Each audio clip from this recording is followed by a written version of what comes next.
Sebuah buku catatan warna hitam jatuh dari langit. Anehnya buku itu tidak basah walaupun lagi hujan. Seorang pria pun menemukan buku ini. Saat dibuka di halaman pertama tertulis nama siapapun yang ditulis di sini pasti akan mati. Pria itu merasa buku ini menarik. Ia melihat di TV sedang menyiarkan penjahat yang tak menyesali perbuatannya. Pria itu menulis nama si penjahat di buku. Lalu dia tertawa-tawa sendiri. Si pria tak memperhatikan buku itu lagi dan tidur. Esoknya saat dia sedang makan, dia membuka koran dan ternyata penjahat itu tewas dengan aneh tadi malam. Si pria cepat-cepat ke atas dan mengecek buku aneh itu. Tertulis nama si penjahat. Si pria melihat bagian penjelasan di buku. Katanya penulis buku harus ingat nama dan wajah target. Jika tidak, buku takkan berfungsi. Si pria ini adalah siswa sekolah kepolisian bernama Light. Saat pulang, ia melihat ada orang yang terkenal jahat. Light pun mencoba lagi buku itu. Ia mengeluarkan buku dan menulis namanya. Saat Light lihat ke depan, si orang jahat jatuh sambil memegang dadanya. Light pun berjalan mendekat. Ternyata orang itu benar-benar sudah mati. Light kembali ke tempat dia mengambil buku itu.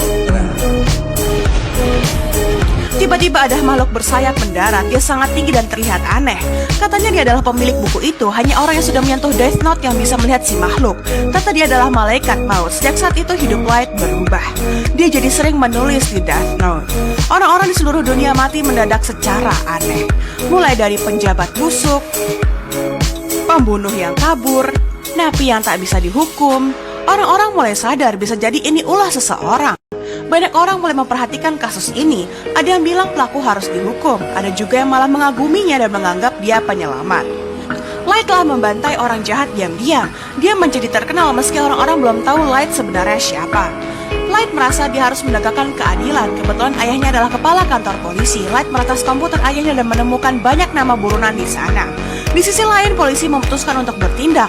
Tapi mereka bingung karena tak tahu wujud pelaku dan caranya membunuh. Penyelidikan menjadi sangat sulit. Mereka pun mengundang detektif L untuk membantu.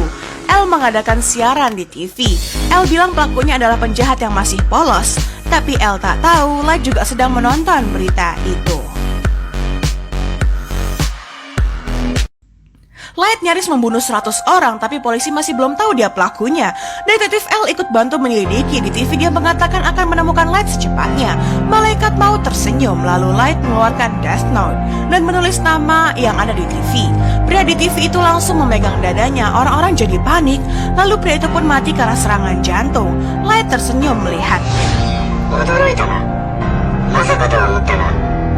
Tapi sebenarnya L yang asli belum muncul. Pria barusan itu hanya penggantinya. Siaran itu memang direncanakan oleh L dan sengaja diberitakan pakai bahasa daerah kota itu.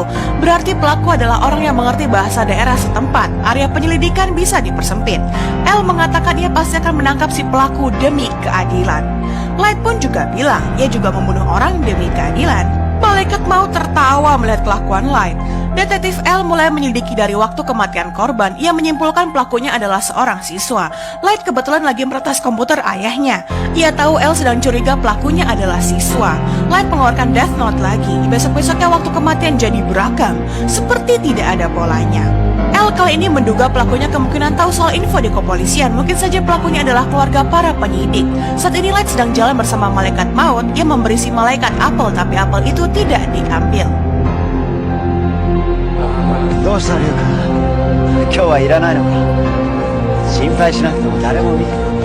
Light berhenti berjalan. Dia mengeluarkan HP dan melihat ke belakang. Ternyata ada yang mengikutinya. Light ingin menghabisi dia, tapi tak tahu namanya. Light tiba-tiba ingat sebuah penjelasan di Death Note. Setelah menulis nama sebelum 6 menit, bisa juga menulis bagaimana cara orang itu mati. Esoknya Light kencan dengan pacarnya. Pria yang menguntit Light ikut naik bus bersamanya. Tiba-tiba seorang buron masuk ke bus. Light pun menulis bahwa ia ingin membunuh buron itu dan memberitahunya pada si penguntit. Pria itu menghentikannya dan menunjukkan identitasnya. Ternyata dia agen FBI. Light melihat nama agen itu, lalu dengan sengaja menjatuhkan kertas Death Note berisi nama buron. Si buron mengambil kertas itu. Tiba-tiba malaikat maut muncul. Buron itu bisa melihatnya. Si buron menembakinya sampai peluru habis. Saat bus berhenti, ia segera keluar dari bus, tapi malah tertabrak mobil. Ternyata Light memang sudah menulis namanya di Death Note dan dia juga menulis cara mati si buron dengan rinci. Light pun pulang ke rumah. Agen FBI menemukan tas di kereta. Ia tak tahu kalau di sebelahnya ada orang jahat. Ada telepon intercom di tas itu. Setelah Setelah memakainya, ia diancam oleh Light, orang yang ia selidiki. Light memintanya menuliskan nama agen yang sedang menyelidiki Light. Kalau tidak, ia akan menulis nama semua orang di kereta di Death Note dan akan membuat semua orang di sana mati mendadak. Ternyata kertas yang ditulis oleh agen FBI adalah kertas Death Note. Agen itu baru saja keluar dari kereta, istrinya berteriak. Tiba-tiba agen itu jatuh seperti terkena serangan jantung. Light di dalam kereta memandang agen itu dingin. Kematian massal agen FBI menyebabkan kepanikan. 100 orang tim penyelidik kebanyakan mengundurkan diri. Akhirnya hanya tersisa beberapa orang penyelidik. Agen yang tersisa inilah yang dibutuhkan L, detektif yang melidiki kasus ini. Semua penyidik yang tersisa mendatangi rumah L. L telah menemukan bagaimana si pembunuh mengendalikan kematian seseorang. Di sisi lain, istri si agen FBI memutuskan si pelaku harus ditangkap. Ia tahu suaminya sedang menyelidiki Light. Ia menemui Light dan memberinya kartu nama. Ia berkata ia tahu Light lah yang membunuh suaminya. Light mengabaikannya dan pergi. Saat itu istri agen FBI menghentikannya.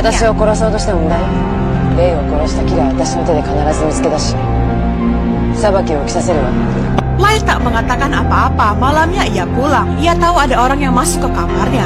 Ia sudah memasang alat pendeteksi di sana. Di sisi lain, Rafael dan penyidik lain memantau gerak-gerik Light, termasuk ayah Light yang tergabung dalam tim penyidik. L dan tim penyidik terus mengamati Light selama 10 hari, namun Light hanya terus belajar dan makan keripik. Tapi kasus kematian mendadak tetap terjadi. L akhirnya membuat keputusan.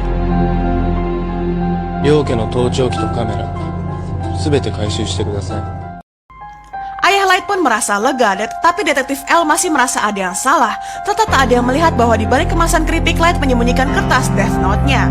Hari ini L mendapat telepon, ternyata istri si FBI Naomi yang menelepon. Ia ingin membuktikan sendiri bahwa Light adalah pelakunya. Naomi pun ke galeri seni. Ia menyandera pacar Light untuk mengancam Light agar mengakui perbuatannya.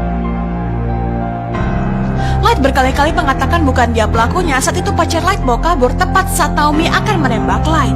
Pacar Light pun mengorbankan diri. Naomi menyesal atas tindakannya dan memutuskan bundir.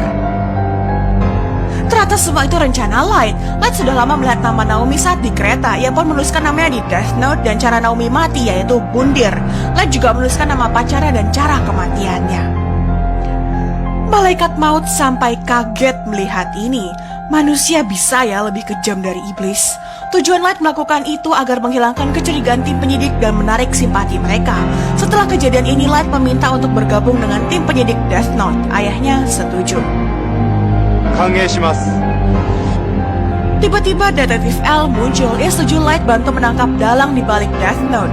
Kemudian L mengeluarkan keripik kentang. Tampaknya L sebenarnya sudah tahu semuanya.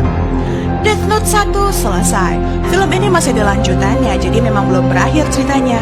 Sampai jumpa di video berikutnya.